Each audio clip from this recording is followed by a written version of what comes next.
programmeerisin kõik 12 kuupäeva sündmused tema süsteemi koos algoritmiga, mis lubab tal välja arvutada meie päeva jooksul toimunud möödahiilimiste liblika efekti. Mida?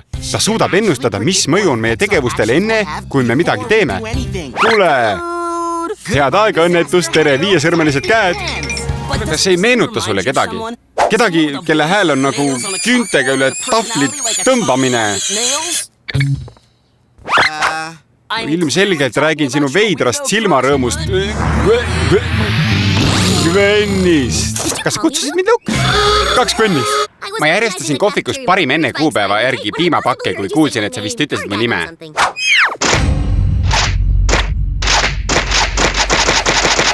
Mõtlesin, et tulen läbi ja vaatan. Kuulge, mis see on? Midagi. Sinu juustel oli ka täna hommikul mitte midagi viga. Mida sa öelda tahad, Haidjus? Teil pole midagi viga. Mu nimi on Theo, aga ma võin seda muuta. On ilmselge, et ma ei meeldi Gwennile ja minu armsal leiutisel ei ole kellegagi suhet.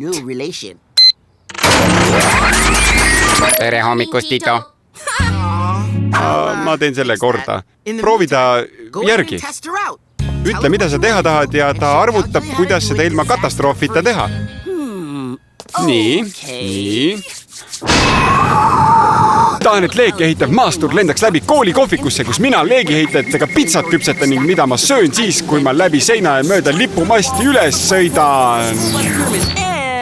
Ja tahan seda teha nii, et siit piimaklaasist ei lendaks ühtegi tilka piima välja. Arvutan permutatsioone ja kombinatsioone.